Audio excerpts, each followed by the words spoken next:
और आजकल एक नया कहानी भी सीख लिया आप लोग, शिक्षा वो शेरनी का दूध है। देखते हैं बिना कामों है। दुर्भाग्य तो है आज के युवा का, क्लास में बैठा रहता है तो घर की गरीबी याद आती है, स्टडी टेबल पर रहता है तो क्लास के सर याद आते हैं। मतलब जहां प्रेजेंट रहता है वो याद नहीं आता है, उसके अलावा सब आता है।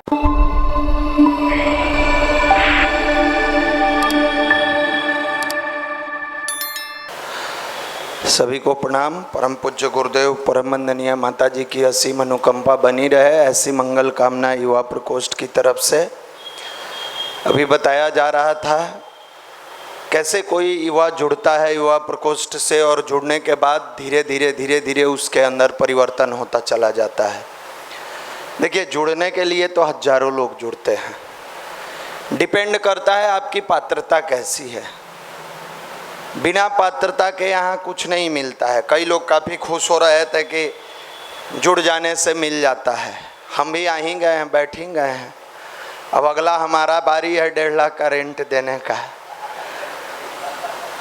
जुड़ने से नहीं, पात्रता। जुड़ते तो बहुत लोग हैं।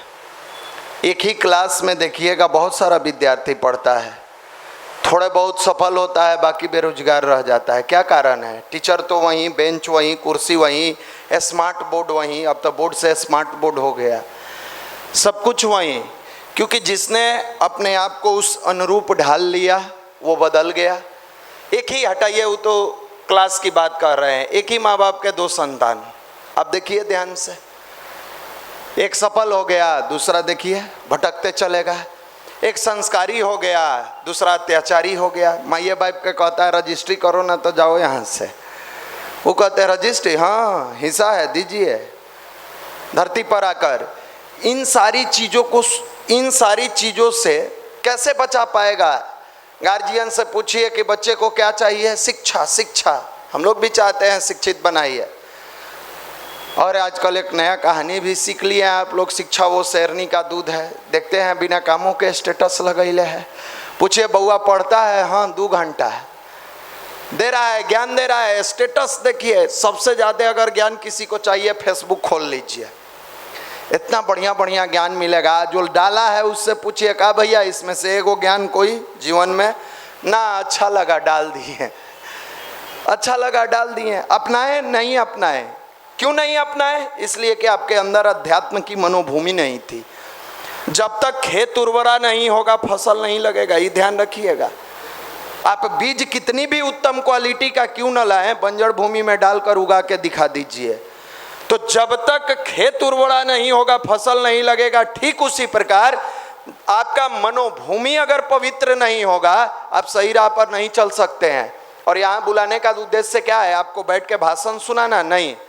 भाषण तो नेताजी लोग सुनाते हैं, और सुनाना रहता तो हम लोग भी नेता बन जाते हैं।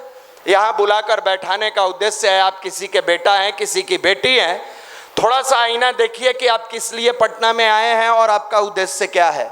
आपका उद्देश्य नहीं है कि कभी IPL देखें, कभी रील्स चलाएं, कभी इंस्टाग्राम पर फोटो डालें, कभी दोस्तों के साथ पार्क घूमने चले जाएं, कभी काली घाट घूमें मस्ती करें। नहीं, आपके ऊपर आपके परिवार के, आपके जीवन की जिम्मेवारी है। और उस जिम्मेवारी का निर्वहन कैसे करेंगे, तो उसी का नाम पर्सनालिटी डेवलपमेंट कोर्स है, जिसमें सिखाया जाता है, प्रैक्टिकली बताया जाता है PDC के माध्यम से कि युवा जीवन कैसे जिए।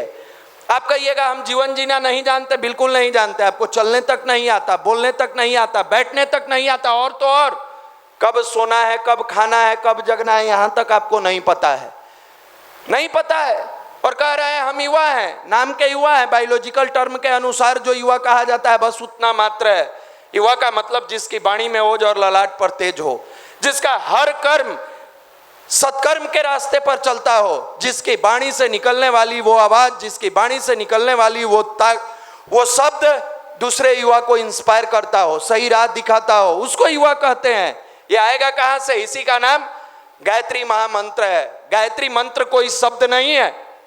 गायत्री मंत्र अगर आप शब्द बना के जप रहे हैं कि माला ले लिए, भैया कहे हैं कि 20 मिनट गायत्री जपना है, हम जप लेते हैं। कई लोग इसलिए जपते हैं कि भैया कहे हैं, उनकी अंतरात्मा नहीं कही है। उसमें भी 3 बार तिरछे देखेंगे। टाइम हो गया है इंस्टीट्यूट का, लगता है निकलना पड़ेगा। ये कौन सी गायत्री है? गायत्री मंत्र का मतलब अपने आप को समर्पित कर देना, अपने आप को झोंक देना। जैसे आप देखिएगा कई बार छोटे बच्चे को खिलौना मिलता है और वो खिलौना में इतना मशगूल हो जाता है कि दुनिया का कोई परवाह है उसके दिमाग में कुछ नहीं आता है, कोई बात नहीं। माँ क्या कर रही है, पिताजी क्या कर रहे हैं, इससे कोई फर्क नहीं पड़ता है। वो अपने खिलौना में मस्त होकर खेलते रहता है। जब भूख लगती है तब भाग के वो अपने माँ के पास जाता है, वरना भूख न लगे तो वो खिलौना उसकी पूरी दुनिया है। आप उसी भाव से गायत्री मंत्र की साधना करें, पूरे इमोशंस, पूरे भाव के साथ आंख बंद करें और जब बैठे भूल जाइए पढ़ना है, लिखना है। दुर्भाग्य तो है आज के युवा का, क्लास में बैठा रहता है तो घर की गरीबी याद आती है, स्टडी टेबल पर रहता है तो क्लास के सर याद आते हैं। मतलब जहां प्रेजेंट रहता है वो याद नहीं आता है, उसके अलावा सब आता है। गलती से दोस्ती किया है, दोस्त के साथ पार्क में बैठा है तो पूरी दुनिया याद आएगी। जिस समय जहां होना चाहिए नहीं रहता है, बाकी सब जगह रहता है। अरे क्लास में बैठे हैं, भुला जाइए गरीबी अमीरी। और आपके क्लास में बैठ के मंथन करने से गरीबी दूर नहीं होती है, क्लास में बैठ के पढ़ने से गरीबी दूर होती है। आपके एग्जामिनेशन टेबल पर जाकर और उस समय सोचिएगा कि मैं इस चैप्टर की तैयारी कर लिया होता तो मेरा जिंदगी संवर गया होता। एग्जामिनेशन टेबल पर नहीं सोचने की आवश्यकता थी, अपने क्लासरूम में बैठते थे उस टेबल पर, अपने स्टडी टेबल पर सोचे होते तो आपका जीवन बनता। और ये कैसे बनता है, इसी भाव को पैदा करने का काम गायत्री महामंत्र करता है। जब गायत्री मंत्र की आप साधना करते हैं, समर्पित कर देते हैं, हे मालिक मेरी आंखों में ऐसी रसाई देना, रसाई का मतलब प्रेम, मैं जब जब आईना देखूं बस तू ही तू दिखाई देना। दुनिया देखने की कोई आवश्यकता नहीं है। और दुनिया देखकर क्या करिएगा, क्या करिएगा इस दुनिया को देखकर? 4 कदम चलिएगा वो साथी छूट जाएगा, 8 कदम चलिएगा वो संबंध टूट जाएगा, 10 कदम चलिएगा वो सब बिछड़ जाएगा। फिर इस दुनिया को देखकर क्या करनिएगा? देखना है तो इस ईश्वर को देखिए, उस परमात्मा को देखिए जो आपके तन को इतना तंदुरुस्त बनाया, मन को इतना पवित्र बनाया और जीवन को सुंदर बना देगा। उस पर एक बार विश्वास करके देखिए। मनुष्य की बुद्धि हमेशा अपनों के तरफ आकर्षित करती है, जबकि परमात्मा के तरफ अगर आकर्षित करे तो उसका जीवन धन्य बन जाएगा।